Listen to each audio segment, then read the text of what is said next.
Good evening, everyone, and welcome to another live stream. It is Friday night, 7 o'clock p.m. How has everyone's week been? Hope you guys have been doing well. It's been a long week. I am ready to get this underway. We got quite a few people joining us here. Let's see who we've got. Max is here. Ozzy, Mark, Buddy is here. Wolf is here. Let's see. Buddy, Friday party, Louisiana. Where's the rum? Steve has the rum. So if you want rum, get with Steve. So anyway, guys, we've got a good bit of stuff to start off with this week. As you guys saw in the comments, we're going to talk some Texas. We're going to talk about the Big U. We're going to talk about the SS. Well, I just said that. Titanic for a little bit. Got a packed show for you guys tonight. So let's go ahead and get things underway. I see Steve's not here yet. I was hoping Steve would show up here in the beginning because I know he's going to want to hear this. So, guys, if you have not heard or looked in my Discord today, let's see, Okaloosa County, which is the county in Florida that they are now the legal owners of the SS United States, they put out a statement today. And I will read that statement to you guys now, as soon as I catch up with chat. Here we go.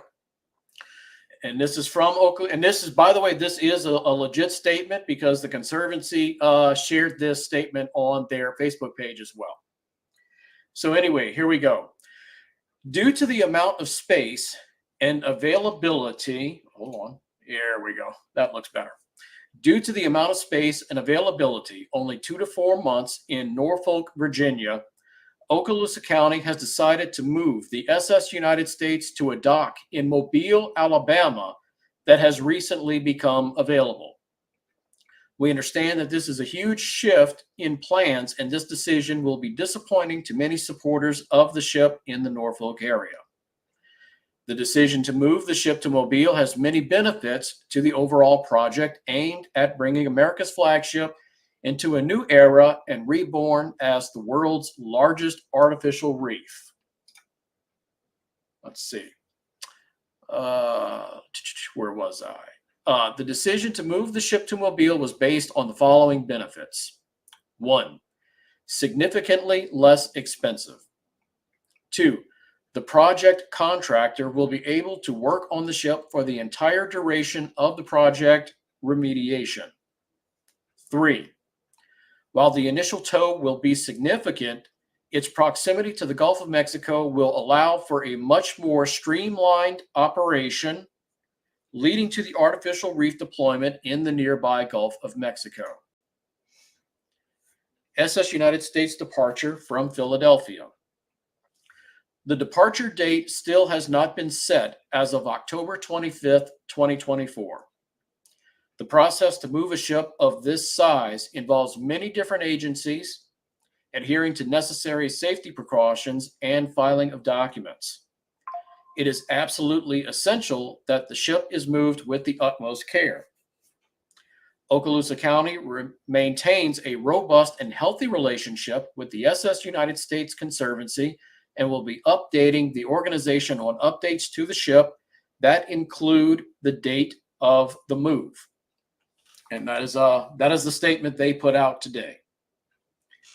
So, thoughts on the ship not going to Norfolk, Virginia, as originally planned. What are you guys thinking about this? Aaron says he read this earlier. Yep. My thoughts on the ship coming to Mobile, Alabama. I can't even hide it, guys. I can't even hide it. I mean, no matter how we feel about the reefing, we know this is happening. But the ship coming to Mobile puts the ship in driving distance for me.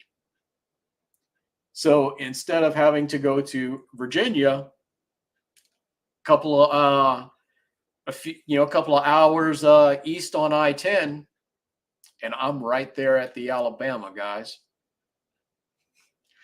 I'm a bit excited about that. Put it this way, there's no chance in hell of me not seeing that ship in Mobile. So I don't know yet. Of course, we don't know in what capacity are they going to allow people on the ship or the dock or whatever. We don't know that stuff yet. I mean, and we didn't even know that about in Norfolk. It's a wait and see game if they're going to let people on. I can say this. In whatever way I am legally allowed to see the ship, I'm going to be there, and that even if that's just standing on side the road and seeing her from a distance, there is no chance in hell of me not seeing that ship in person. And if whatever legal ways I can get footage of the ship, I can guarantee you that is going to happen as well. So yes, guys, we're going to see the SS United States before she becomes a reef right here on this YouTube channel. And I'm super excited about that.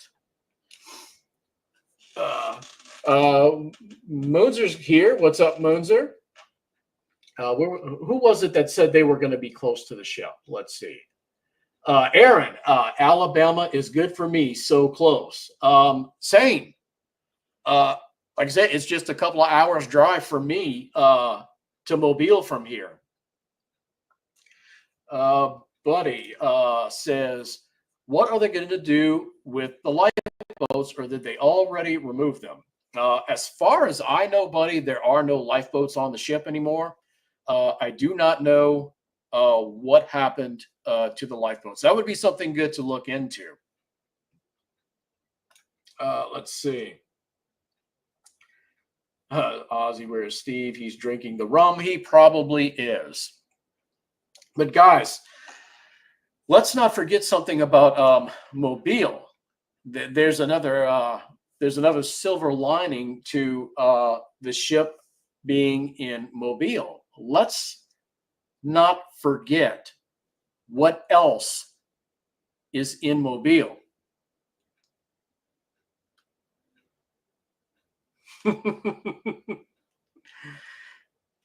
BB-60 is in Mobile, guys.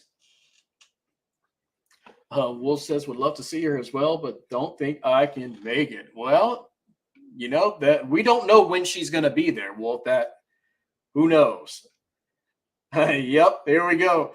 BB-60 USS Alabama, guys. Now imagine this scenario, and of course we don't know what dock. This is they said a dock recently became available in Mobile, and that's where the Big U is going.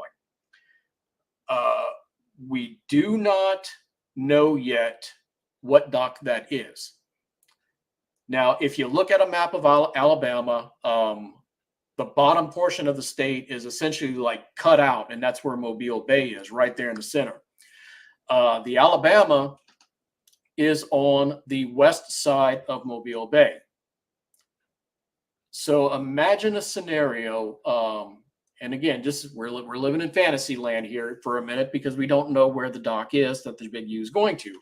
But imagine if it's on the west end of Mobile Bay, and within eyesight of each other is the SS United States and the USS Alabama. Imagine that. Let's see. Buddy says my aunt passes the USS Alabama on her way to work. Well, that's a nice drive right there. Aaron says what is she could stay? Oh, I think Aaron meant to say what if she could stay there. That would be awesome. Well, no doubt, Aaron. I mean, obviously, we would all be in favor of that.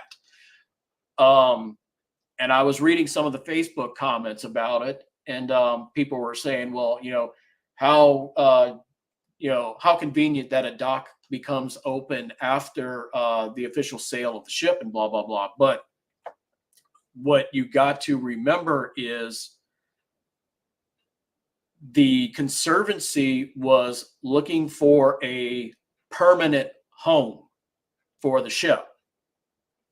Whereas Okaloosa County, they are bringing the ship to this dock for a very specific purpose, which is to prep her to be sunk as an artificial reef. That is what it's going to happen no matter what. So the ship will not be there indefinitely, tragic as it is. But he says, I will try to see if I can go see SS United States. Like I said, guys, one way or another, I'm going to see that ship with my own eyes. And that's the thing, even if I can only, pull over on side the road and just get a glimpse of her, I'm doing it. That's one of the things with you can see almost all these ships. Like even Kidd, they're not. I don't know if Kidd's if they're gonna do dry dock tours for the Kidd. Maybe that's something we can ask Tim next week. But you can see Kidd from on side the road. I mean, obviously you don't want to go on the property because you'd be trespassing. The same thing with Texas. You can stand across the ship channel, the Galveston ship channel, from where the Texas is at, and you can see her plain as day. So I would imagine it's going to be something similar for the SS United States, and I just can't pass up the chance to see her in person. And anyone else who would have that opportunity, I imagine you do the same as well. But Mark, I got a question for you. Are you going to, whenever they announce what the date is, the move date for the ship, do you plan on being there in person to see the ship towed out from Penn Warehousing? I came prepared this time. And Aaron says, yeah, see the Big U and see BB-60. Absolutely. I mean, I've been to the USS Alabama many times, but obviously that's just another reason to go back and visit BB-60 as well. Mark says no, he will not be seeing the ship moved.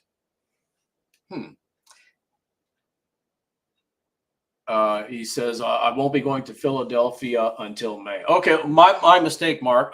For some reason, I thought you lived in Philadelphia. Aaron says we need footage.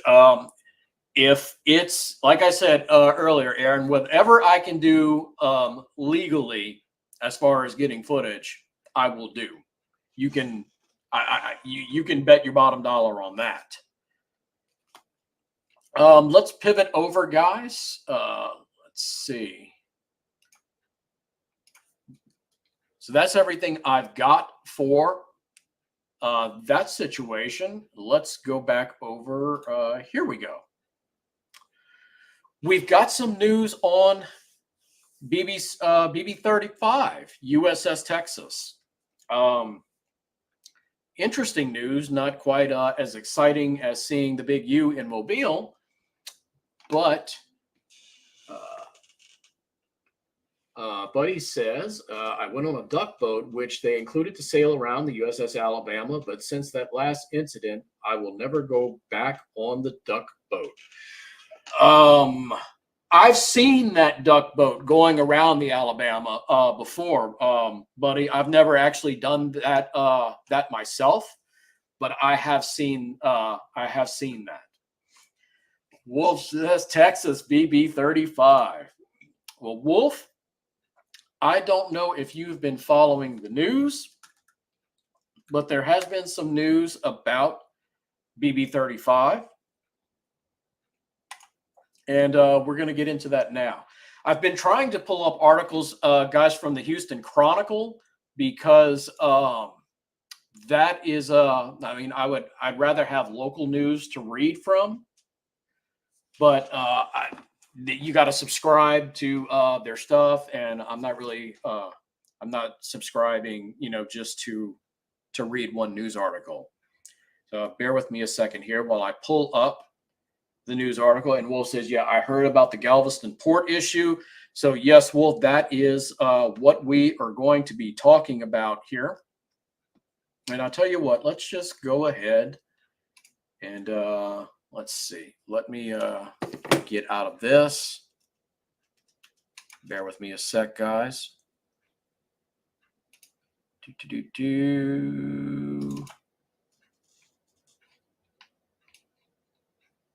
And that, and that. And let's see.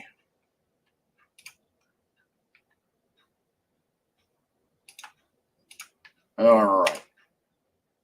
Here we go.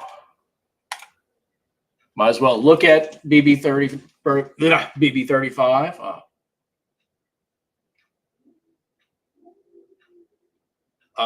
Buddy wants did the USS Texas take on water at dock? Not that I am aware of, Buddy. So let's see. Let's get into what I was trying to talk to you guys about. So here we go. Let's see.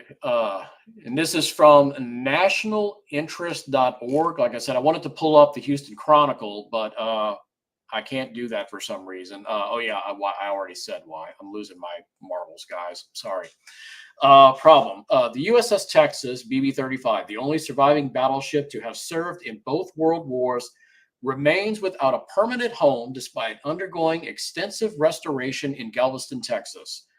While plans initially aimed to berth the historic warship at Seawolf Park alongside other naval vessels, cost concerns due to necessary dredging halted the effort.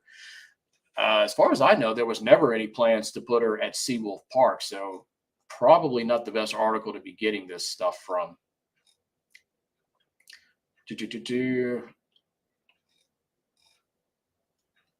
Let's see. Yeah, this is probably not a great article to get this from, guys. Let me see if I can find something better. See, this might be a little bit better.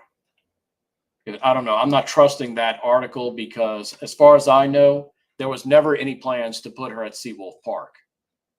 So that's, I'm not certain that is 100% accurate. let's see. On Tuesday, the Galveston Wharves Board voted to end negotiations with the Battleship Texas Foundation. The board said they could not reach an agreement with the foundation on the plan to relocate the ship from a repair dock to an area near the port of Galveston. Right now, the ship doesn't have a permanent home for the future. Battleship Texas released a statement that said, "We are surprised and disappointed by the Wharves Board's decision to terminate negotiations with us regarding the battleship. We will continue to pursue alternate locations that we have been actively exploring along the way. The future of the battleship remains bright, and we look forward to finding her forever home." The warship has moved to Galveston from its home in LaPorte in 2022 to undergo repairs. The city of Beaumont first announced interest in bringing the ship here in 2021. So this is from a news agency in Beaumont, but was no longer under consideration as of March 2023. The biggest concern for city leaders was the cost. They previously said it would be around $6 to $24 million to build the infrastructure needed to dock the ship. Blah, blah, blah, blah, blah. So essentially, the Galveston Wharves Board, as it's called in here, has terminated any and all efforts to keep the Battleship Texas in Galveston. So as of right now, the Texas does not have a home. Let's see. This is a good one. Wolf says, "I swear if Texas ends up as another SS United States, I'm going to throw a piano out of a window." Here's the good news, Wolf. I don't believe at all that BB-35 is going to suffer the same fate as the SS United States for a few reasons. Firstly, remember, this restoration has been going on for well over a year now. We started off, that very first picture you saw before we went to the footage here is a picture that I would have, or that I did take during my dry dock tour. Hi, Karen. Welcome to the stream. I think the price tag on this restoration for the Texas was right around $60 million. They're not pumping $60 million into this thing to turn it into an artificial reef or razor blades. That's not going to happen to this ship. One of the reasons why this article, and I read a few articles on it, there was, of course, the ongoing issue with that restaurant out there, Katie's Seafood, which was adamantly opposed to the ship being docked anywhere near their restaurant for claims that it would obstruct the restaurant's view of the shipping channel. And hurricane, people are worried about a hurricane coming and beaching the ship or nonsense like that. We've already talked about that on here before, but I feel like it's worth mentioning again. Don't come at me with the hurricane BS, because that's what it is. It's BS. We've already been through the entire map of the Gulf and Atlantic coasts of museum ships that are on the coast of this country and have weathered hurricanes just fine. Texas has been through its own hurricanes where it wasn't in San Jacinto. Alabama went through Katrina. She's fine. So, don't come at me with the whole hurricane thing. And as far as the view, I've seen that view in person. I mean, if you enjoy looking at muddy water, a bunch of little fishing boats, and a bunch of shipyards across the muddy water channel, good for you. I get if that's your thing. I don't know. That's my take on it. Like I've seen the view in person. So Um, Galveston's loss is going to be somebody else's gain. I think this thing is going to be a huge tourist attraction when it's done, and I think it would have been better off in Galveston, honestly, because of the fact that Galveston itself is like a huge tourist town. It's one of the main places people think about when they think Texas. You think about Houston, Galveston, Dallas, San Antonio, all the major cities. And I think Galveston falls in that category of like, the more well known cities in Texas. The battleship would have benefited. I think the city would have benefited. Ask the people in San Diego if whose restaurants and hotels are right by the Midway, if they want to see the Midway ever go away. I think I know the answer to that.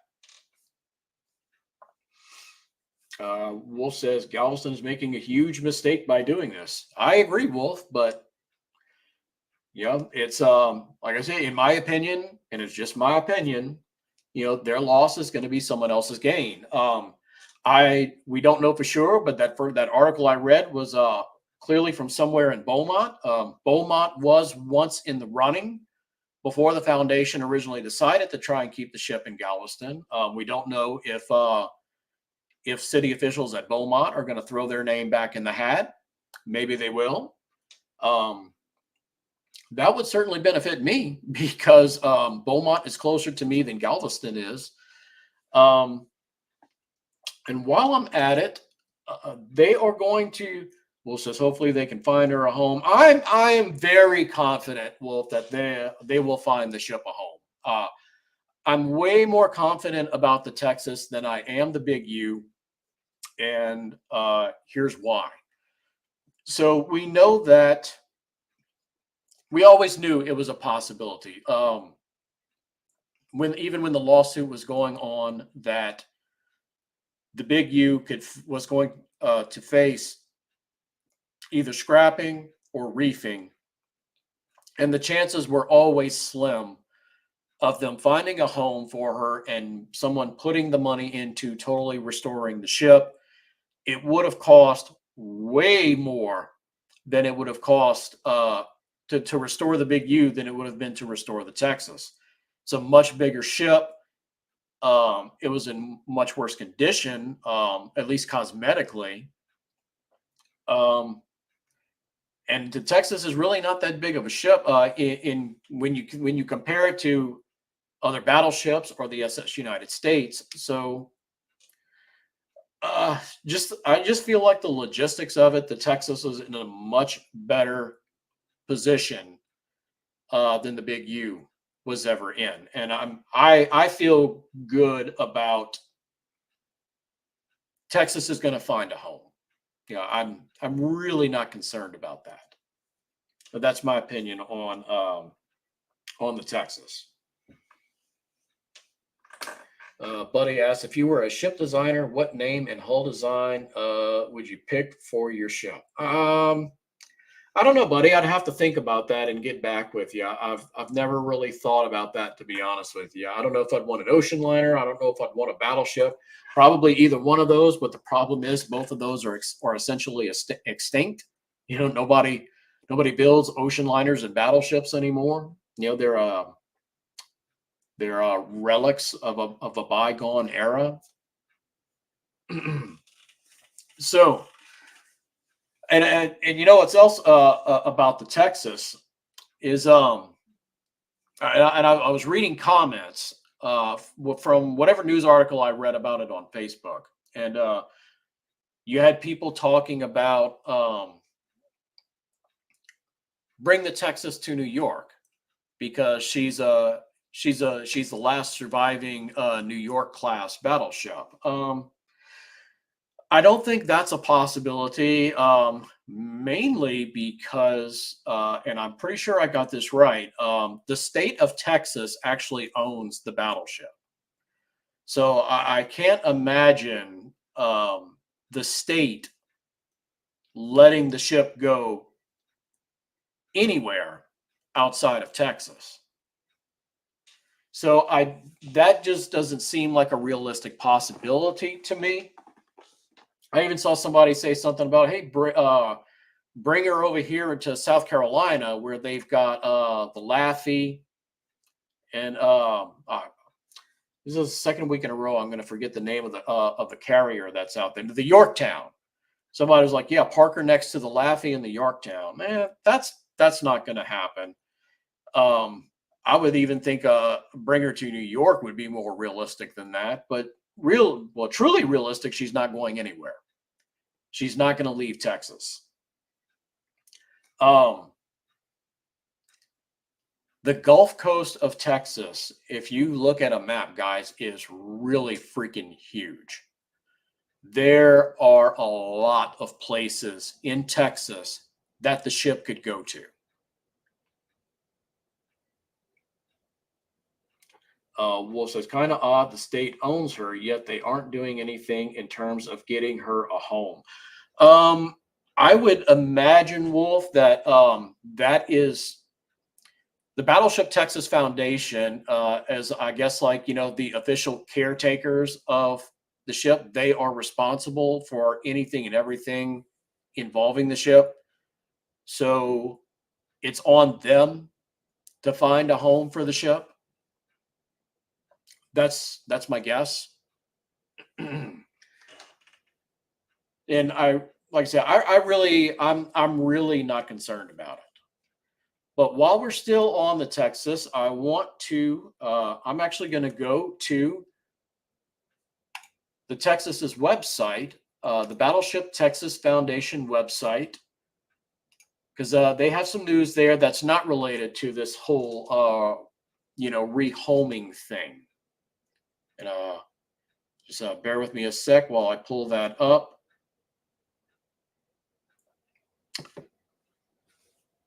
So let's see.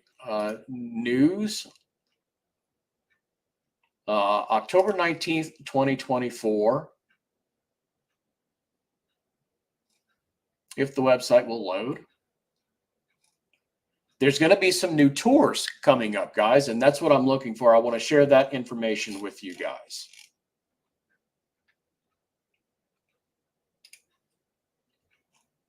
So let's see if I can find it. I was looking at it before we went live. I should have just kept the web page up, but I always reboot the computer before I go live, just to make sure everything's good. Let's see if I can find it. Restoration tours. Let's see what they say about these things.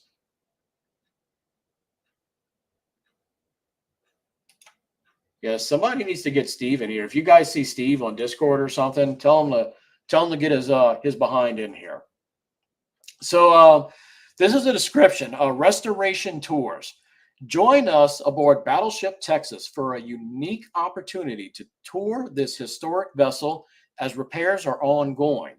In this guided behind-the-scenes tour, you will be shown the ongoing repairs and restoration and learn about the vessel's history. So it's not dry dock tours anymore because she's not in dry dock anymore. So it's restoration tours. I would be interested to see if you're going to be allowed to go on the ship, because of course in dry dock tours you cannot go on the ship.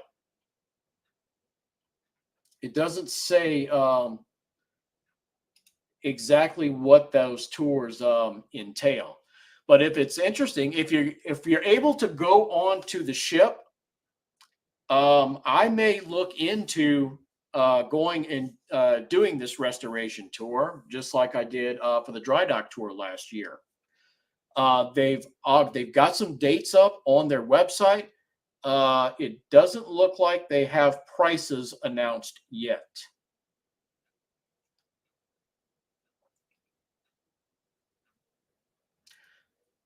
Let's see, your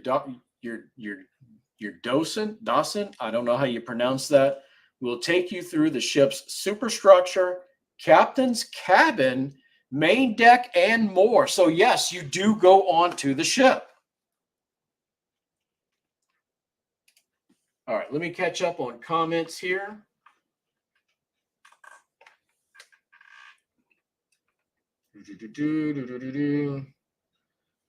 Wolf, I would totally do this tour if I can go on to the ship. Yeah, Wolf, it looks like from what I just read, where you this time you go on the ship. So I will take a serious look at this, guys. And one, I obviously got they've announced dates, and they're going to be November through April. Can't do anything until they announce tour dates. So I will definitely be doing that. And if I'm able to go, I'm definitely going to do so. And of course, when I get to Galveston, I will not be eating at a certain restaurant, but that's me. So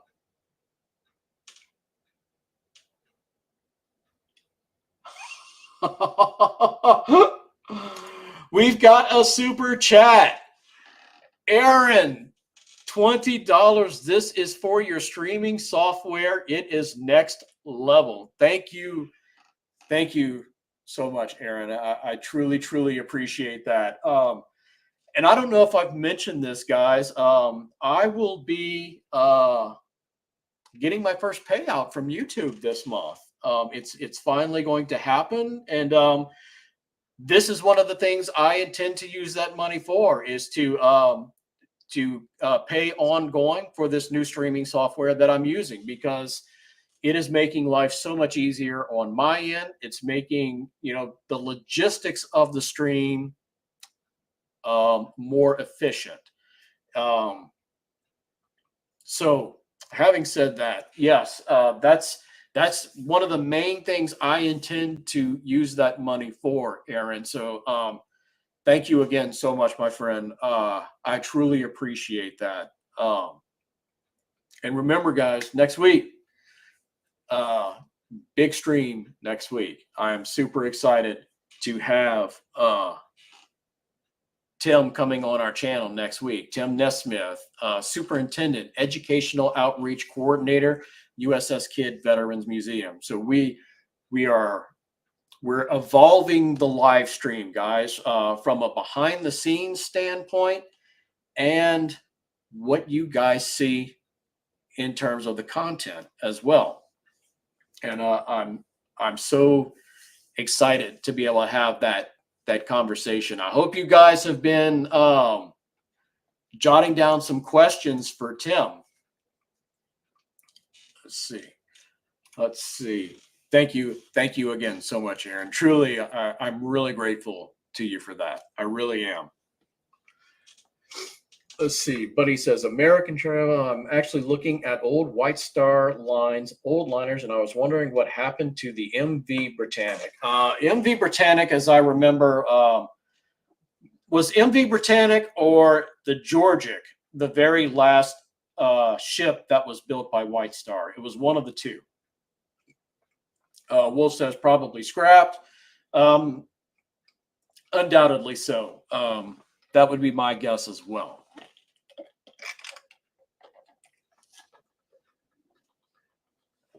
But I know either the third Britannic or Georgic was the last ship that was built for White Star Line. So we're gonna pivot over, guys, to a different topic. Let's see. And I am going to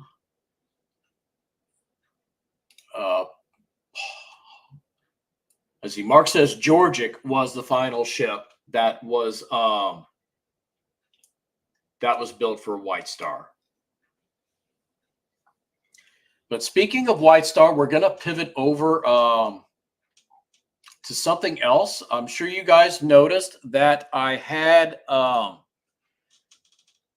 Titanic in the the title of the stream, and with reason. And we're going to get into that in just a minute here. let me find what I am looking for.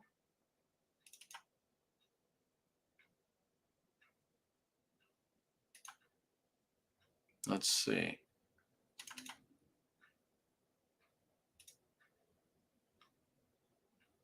Hang on a second. So 22 minutes. Let's get out of that.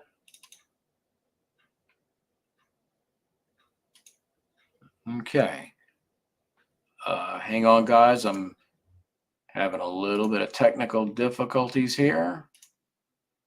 Let's try this again.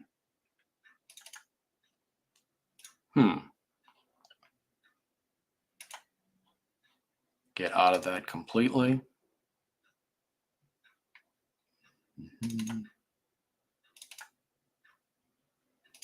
Let's do this.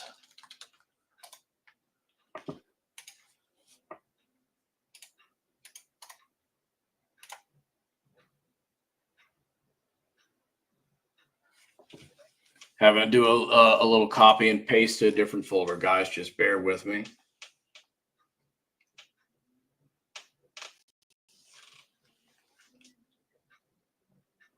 And this is another reason why I was switching over to this software that we're using now. You guys don't see this, but I'm having a little behind the scenes issue here that I'm trying to fix.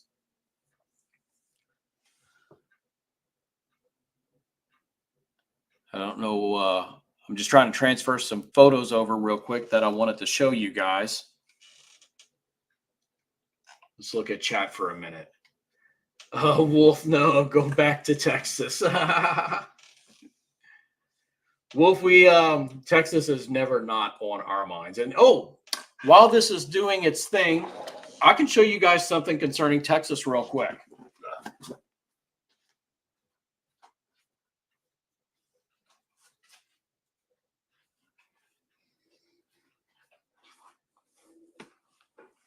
Okay, so as you guys know, I did finish the Titanic model, and I have begun working on my next project.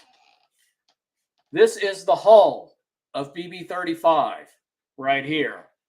USS Texas BB-35, the 1-350 trumpeter kit. And yeah, she's under construction. And I've been trying a new technique as well concerning my models. And what I'm trying to do, and you can see right here down the center, there's like this a silver stripe. What we're doing here is I'm puttying where the seam is, because this like come in halves that you glue together. I put putty down here on the middle to hide the seam, sanded it down. So, and the idea is to make it look like it is one whole piece. Well, that's why that took so long. Let's delete that. Let's see if I can get this to work now. No, you do not want to work. Okay. Let's see if I can go back to the footage. I can't get the pictures to come up that I wanted to show you guys. That's what I was trying to do. Let's see if I can get the footage to come back up. Okay, yep, so the footage came back up. So let's go to right there. And do this. Okay, so we're back where we were. Wolf says, didn't you buy a 1-350 USS Massachusetts? I did, Wolf, but it will not be the Massachusetts. It actually came with parts to convert it to the Alabama, and that's what I intend to do with that model.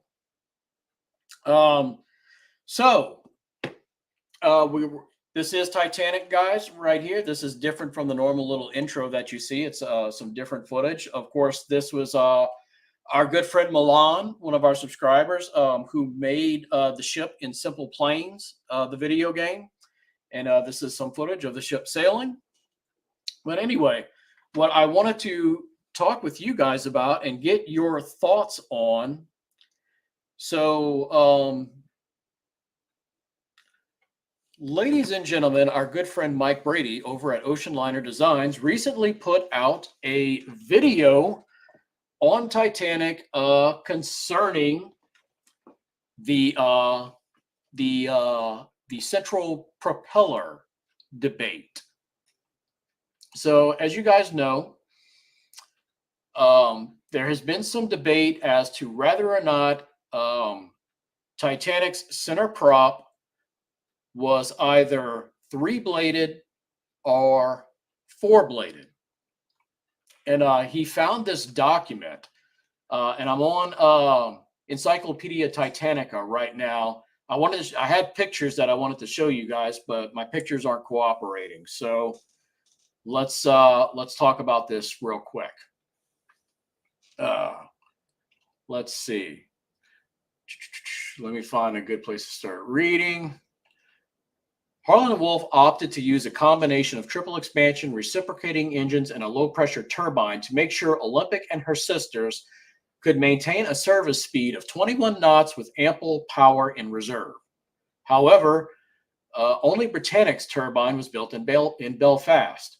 When Olympic and Titanic were under construction, their turbines were subcontracted to John Brown and Company at Clydebank.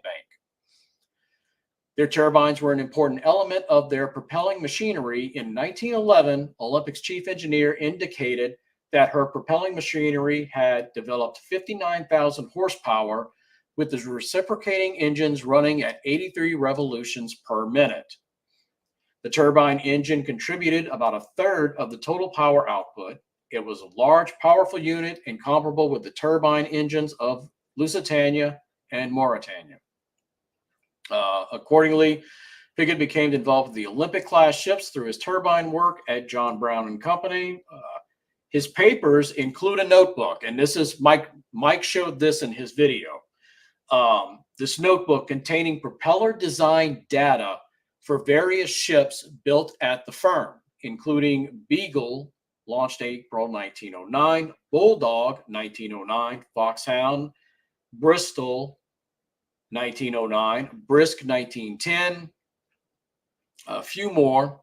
The notebook itself appears updated, but the vessels were all completed in either 1910 or 1911, with the exception of Yarmouth, 1912. Intriguingly, the propeller in the notebook also includes proposed center propeller configurations for Olympic and Titanic on a double page. The left-hand page contains specifications for one proposed propeller, and the right-hand page contains specifications for another option. And essentially, what the notebook shows, and again, I apologize, I can't bring up the picture, but if you look in the notebook on the left-hand side of the page, they had 400, which of course was Olympic's yard number, and the number 4 was written along a series of numbers. And then you had Titanic with a 3 next to it. So there is at least some sort of credible evidence to suggest that Titanic center prop was 3-bladed. Now, of course, aside from visibly seeing the propeller blades itself, there's no way to ever actually know for sure, but there is credible evidence to suggest that Titanic may have had a 3-bladed. And of course, Mike also mentioned that Olympic, of course, we've all seen the pictures. Olympic originally had a 4-bladed prop. She was changed to a 3-bladed prop at one point. It was less efficient, and they put her back to a 4-bladed prop, and that's that famous image. Let me see if I can find it online. Let's see, RMS Olympic, because while we're talking about things such as this, I want to put, that I want to show that picture, of course. Let's see if I can find it. You guys know what picture I'm talking about. You'll know when you see it. Let's see.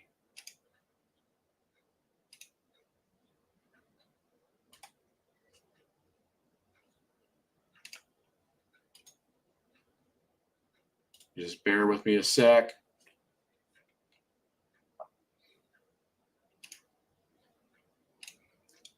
Okay. So let's do this. Let's stop this. And let's do this.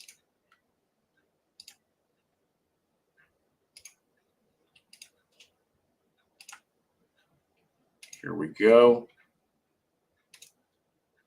This picture right here. So let's be trying to make this bigger. I guess that's the biggest I can make it. This would have been either in 1920 or later. And of course, we've seen it time and time again. Everybody looks at this and they think it's Titanic. We know for a fact it's not Titanic. There are no pre-sinking pictures of Titanic's propellers in existence. We know this.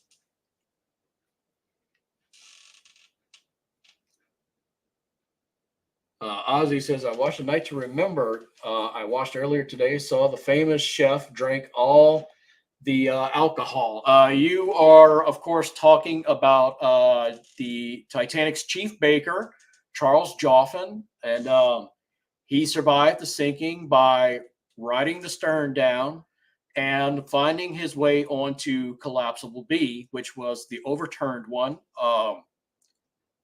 Of course, you had that's how Lightoller survived, Jack Thayer, Archibald Gracie, Harold Bride, just to mention a few names that were in company. There was like 29 guys total on overturned Collapsible B. I can't remember all 29 names, but those 5 names are the ones that stick out to me the most. But yeah. So this would have been, like I said, 1920 or later on Olympic, and you can see she's back to the 4-bladed prop. Mike showed a picture of Olympic with the 3-bladed prop. I tried finding that picture, but I don't know. I couldn't find it, so I don't know where he got it from, or maybe it was even a different ship, and I don't remember. I don't remember, honestly. Buddy says, I never watched A Night to Remember. Should I watch it later? You absolutely should watch A Night to Remember, buddy.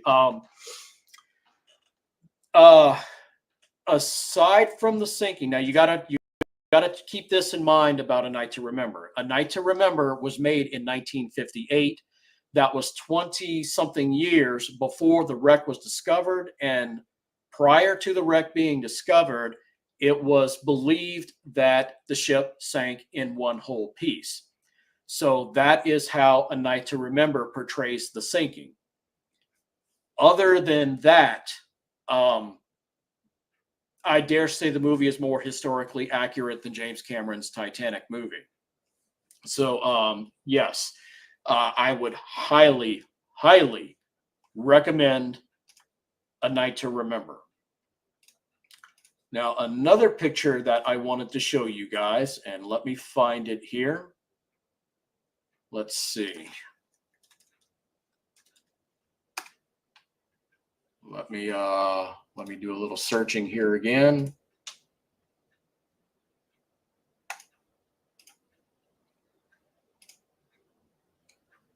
Let's see.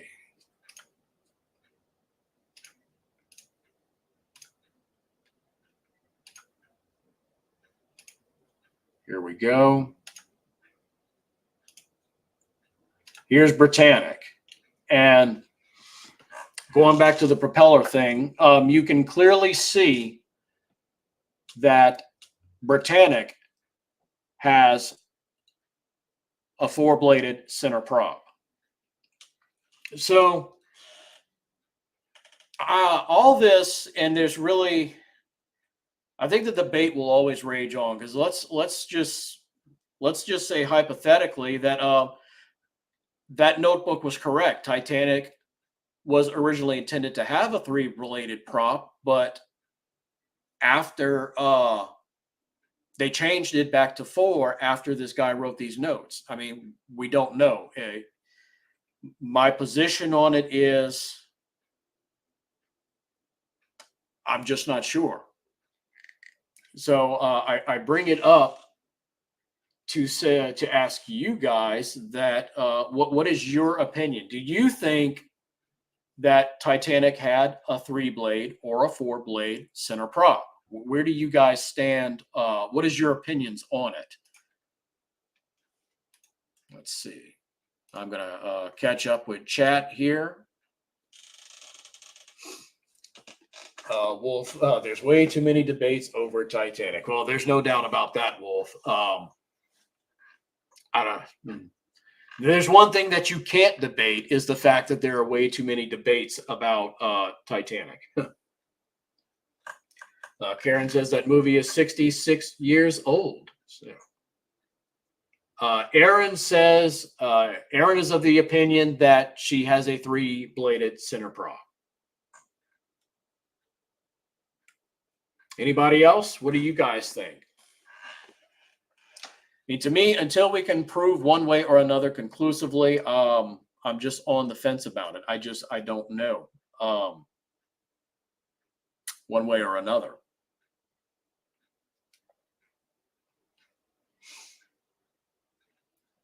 So, guys, we've got about 3.5 minutes or so left. I am going to start preparing to wrap things up.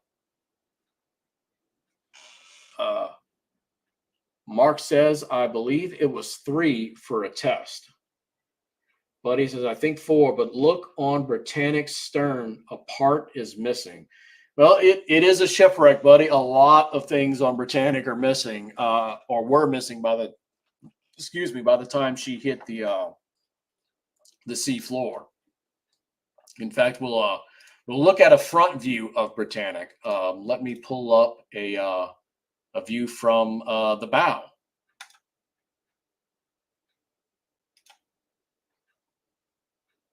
Nope, can't do that one.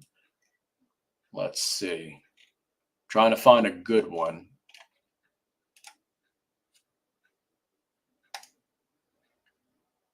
Let's see if we can pull this one up.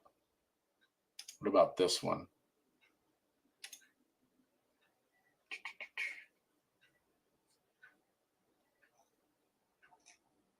Looking for a good picture of the wreck.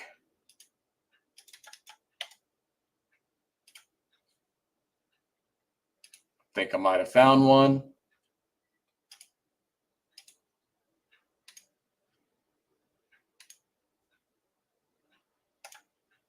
Okay. Wish I could enlarge this, but I can't. So unfortunately, that's the best I can do for it.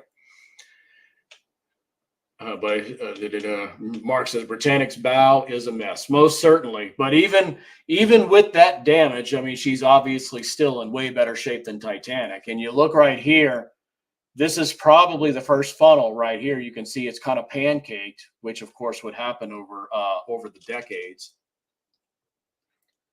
Buddy, how bad do you think Lusitania is? Lusitania is pretty much if we're doing a scale like you have 5 out of 10 or 10 out of 10, if 10 being the worst possible damage, Lusitania is a 10.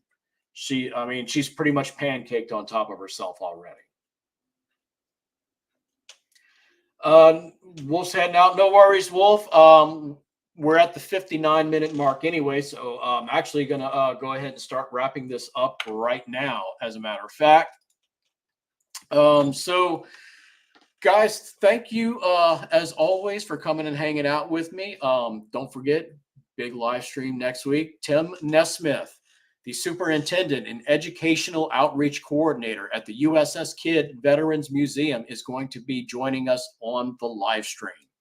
So, don't forget that. In the meantime, as you guys always know, the content is as follows. The weekly live streams are every Friday evening, 7 p.m. U.S. Central Time. Video of the week is every Friday morning, 7 a.m. U.S. Central Time. And the video shorts are Monday through Friday, which are just random content, little short videos every Monday through Friday at 11 a.m. Central Time. Yep. Good night. Yep. Okay. Everyone's saying bye. Thank you guys, as always, so much for hanging out with me. Let's see. Let me get me ready to go here. So thanks again, guys, for watching. As always, I appreciate you guys so much, and I'm so excited for next Friday. I hope you guys are going to come and hang out, and I hope you got some good questions ready for Tim about the kid. Thanks again for watching, everyone, and until the meantime, you guys know the drill. Drive safely.